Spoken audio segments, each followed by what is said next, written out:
स्वागत है आपका हमारे इस न्यू व्लॉग में। आज हम आपको लेके जाएंगे तानसेन मकबरा या कह लो तानसेन जी की समाधि, जो अकबर के 9 रत्नों में से एक थे।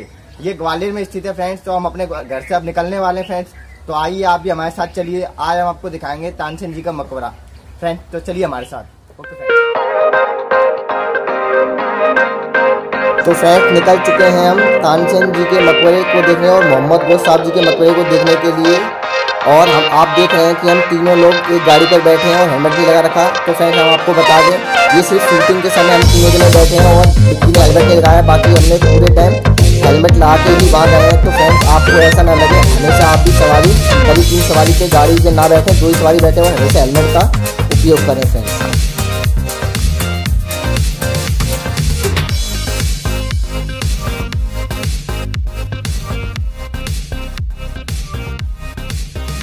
यहाँ आकर हमने देखा कि काफ़ी लोग यहाँ पर आए थे। यहाँ पे एक छोटा सा बाजार टाइप का लगा हुआ है और इसके बाद हमने देखा कि यहाँ पे लोग प्रसाद वगैरह लेके जा रहे हैं, क्योंकि अंदर दरगाह है और दरगाह पे प्रसाद और चादर चढ़ाई जाती है। तो फ्रेंड्स हमने भी प्रसाद ले लीजिए। देख सकते हैं साइन बोर्ड लगा हुआ है मोहम्मद गोश तानसेन जी के मकबरे के लिए। और आप देख सकते हैं काफ़ी लोग यहाँ आए हुए हैं। हमने भी प्रसाद ले लिया अम्मा जी से। अब हम अंदर जाएंगे। आप देख सकते हैं चारों तरफ भी काफ़ी लोग यहाँ पर हैं, घनी बसावट है यहाँ पर।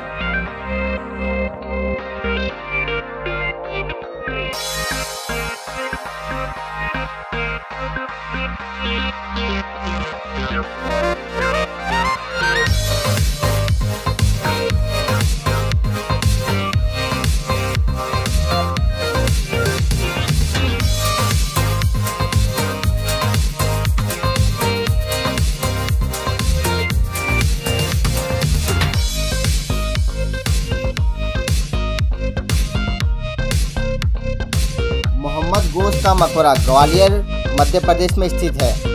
मुस्लिम गुरु और हिंदू शिष्य के अनूठे प्रेम का प्रतीक यह मकबरा दुनिया का एकमात्र ऐसा ऐतिहासिक स्मारक है जहां देश विदेश के गायक व संगीतकार मन्नत मांगने आते हैं।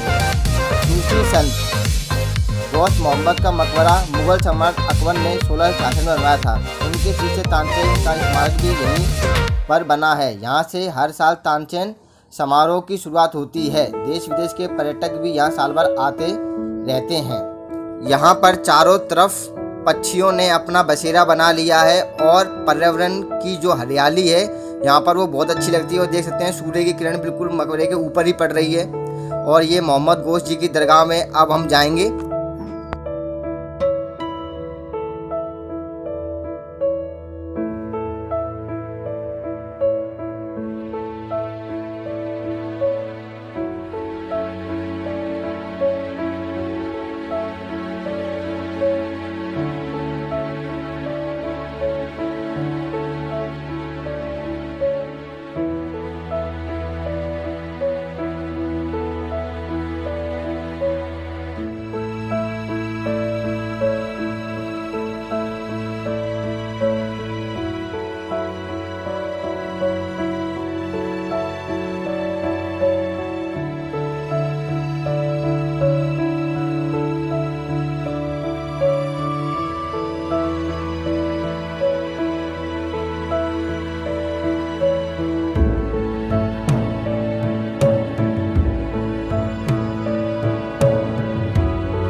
मोहम्मद गोश जी की मृत्यु आगरा में हुई थी, लेकिन उन्हें दफन ग्वालियर में किया गया था।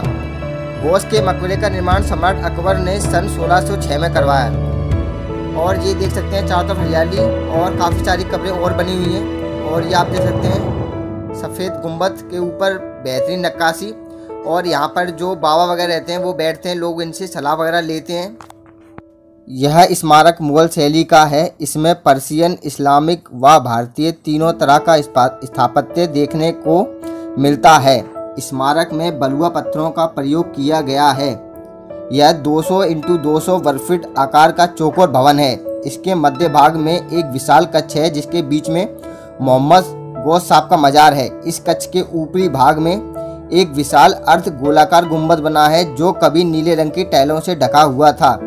विशाल कक्ष के चारों ओर सुंदर पत्थर की जालियों से ढकी नक्काशीदार मेहराबें हैं। इसकी छत पर मुगलकालीन चित्रकला की गई है। भवन के चारों कोनों पर 3 मंजिले मेहराबों वाली मीनारें बनी हुई हैं। मोहम्मद गोश ने बाबर, हुमायूं व अकबर तीनों मुगल सम्राटों का कार्यकाल देखा। चूँकि ये तीनों मुगल सम्राट इनके शिष्य थे, इस कारण दरबार में उन्हें उच्च स्थान प्रदान किया गया। गौस सूफियों के सत्तारी संप्रदाय के अनुयायी थे। इतिहासकार अजी अहमद के अनुसार सत्तारी संप्रदाय के सूफी भारतीय योगियों की तरह फल, पत्ती आदि पर रहते थे एवं योगियों के समान आध्यात्मिक व शारीरिक क्रिया, ध्यान, धारणा व समाधि करते थे। मोहम्मद गोश ने गुलजारे अबरार नामक ग्रंथ की रचना की। आपने जो आगे देखा होगा रेलिंग पे लोगों ने पन्नियों के द्वारा अपनी मन्नतें मांगी हैं और आप देखते हैं ये दिया जल रहा है, ये एक अलग ही रोशनी दे रहा है।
स्मारक में लगी पत्थर की झिलमिली कभी ग्वालियर की पहचान हुआ करती थी, जो अब अपना लगभग अस्तित्व खो चुकी हैं।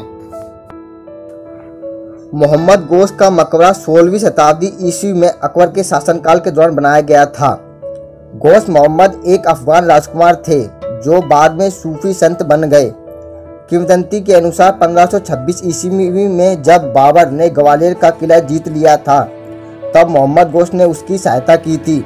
16वीं शताब्दी के सूफी संत का मुगल भारत के इतिहास में एक महत्वपूर्ण स्थान है और कहा जाता है कि उनका बाबर और हुमायूं जैसे मुगल सम्राटों पर बहुत प्रभाव था। गोश मोहम्मद का मकबरा मुसलमानों और हिंदुओं दोनों का एक प्रमुख तीर्थ स्थल है।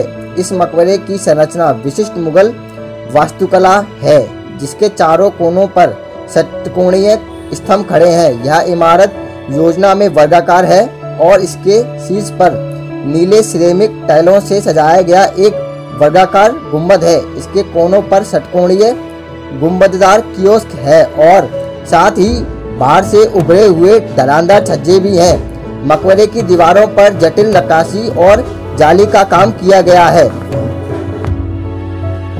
अफगान राजकुमार गोश मोहम्मद के बलुआ पत्थर के मकबरे को भी शुरुआती मुगल लाइनों पर डिजाइन किया गया है। विशेष रूप से अति सुंदर व बेस्क्रीन है, जो फीता के रूप में नाजुक रूप में छेदा पत्थर की तकनीक का उपयोग करते हैं। यह रेलवे स्टेशन से हजीरा के पास ग्वालियर किले के रास्ते पर है। यहाँ पर मुझे जाली के पास जाने पर इतनी ठंडी हवा का अनुभव हो रहा है, बहुत अच्छा लग रहा है। बाहर गर्मी है लेकिन अंदर एक अलग ही प्रकार की ठंडक है। ये कुछ उर्दू में लिखी हुई लाइनें हैं, इनका जरूर कुछ अच्छा अर्थ होगा लेकिन मुझे समझ में नहीं आ रही है, लेकिन इनका अच्छा अर्थ होगा। और यहाँ पर आप देख सकते हैं काफ़ी सारी मज़ारें हैं।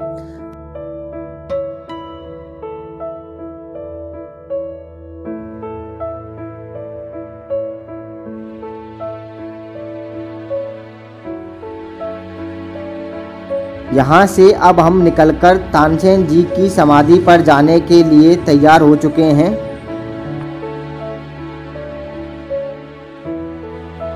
यह मकबरा प्रसिद्ध संगीत सम्राट तानसेन का है।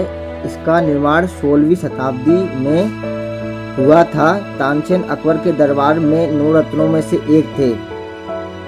इस मकबरे के पास ही इमली का एक पेड़ है। ऐसी धारणा है कि इसकी पत्तियां चूसने से आवाज मधुर तथा सुरीली होती है। यह मकबरा स्तंभयुक्त गैलरी वाले आयताकार ऊंचे चबूतरे पर बना है।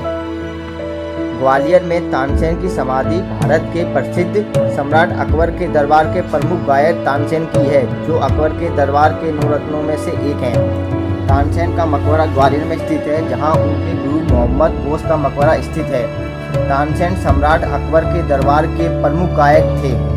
वे अकबर के दरबार के 9 रत्नों में से एक हैं। ऐसा माना जाता है कि ग्वालियर का यह प्रसिद्ध संगीतकार संगीत में इतना निपुण था कि जब वह मेघ राग गाता था तो बारिश होने लगती थी और वह अपने संगीत से जानवरों को मंत्रमुग्ध कर देता था।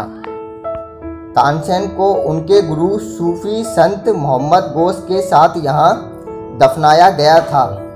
तानसेन ने भी सूफी संस्कृति का पालन किया।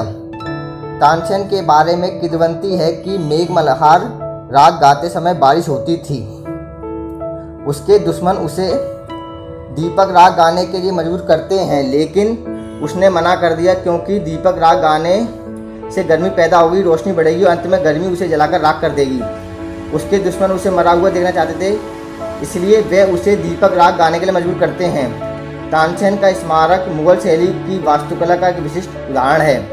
एक महान संगीतकार के जन्मदिन के उपलक्ष्य में हर साल नवंबर-दिसंबर में यहाँ तानसेन संगीत समारोह मनाया जाता है। अगर आप संगीत प्रेमी हैं तो तानसेन संगीत समारोह में शामिल हों।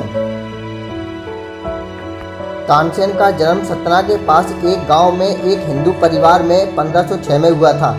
जब उनका जन्म हुआ तो उनके परिवार ने उनका नाम रामतनु रखा और उन्हें तनु कहा जाने लगा। 5 वर्ष की आयु तक तानसेन हर औसत दर्जे के बच्चे की तरह थे, लेकिन उनके गुरु हरिदास जी, जो कि उस समय एक प्रसिद्ध गायक थे, उन्होंने तानसेन की मकबूली प्रतिभा की पहचान की। और जो पेड़ आप यह इमली का देख रहे हैं, इसी की पत्तियां खाने से आवाज़ होती है, वह सुरीली और मधुर हो जाती है। विक्की पत्तियां खा रहा है, मैं भी खाऊंगा। अगर आए हैं तो यहाँ पर अपन खा ही लेते हैं पत्तियां, जिससे कि हमारी भी आवाज़ मधुर हो पाए, क्योंकि हमारी आवाज़ मधुर नहीं है। और आप देख सकते हैं चारों तरफ से जो मोहम्मद गोस जी का मकबरा है वो कितना अच्छा लग रहा है, और ये उनके परिवार और बंधुजनों की कब्रें हैं। मेरा मन तानसेन जी की समाधि पर ऐसे जाके उनको प्रणाम करने को हुआ। मैं अंदर तक गया और मैंने उनको प्रणाम किया और उनके सामने जाकर माथा टेक कर अपनी जो मेरे मन में थी उनके लिए श्रद्धा भाव अर्पित किया। आप देख सकते हैं फ्रेंड्स, यहाँ पर काफ़ी लोग आते हैं। काफ़ी लोग तो यहाँ घूमने के पर्पज़ से आते हैं और बहुत से मज़ार पर मन्नत मांगने भी आते हैं। यही महान सम्राट तानसेन जी की समाधि है। इसी को देखने के लिए लोग विदेशों से यहाँ आते हैं और अपना माथा टेकते हैं, जैसा कि मैं टेक रहा हूँ, क्योंकि इनकी बराबरी ना तो किसी ने करी है ना कोई कर पाएगा। और आप देख सकते हैं पंछी कितने अच्छे लग रहे हैं उड़ते हुए। और अब हमारा जाने का वक्त हो चुका है। फ्रेंड्स, अगर आपको वीडियो अच्छी लगे तो लाइक करें, सब्सक्राइब करें और ज़्यादा से ज़्यादा अपने दोस्तों में शेयर करें।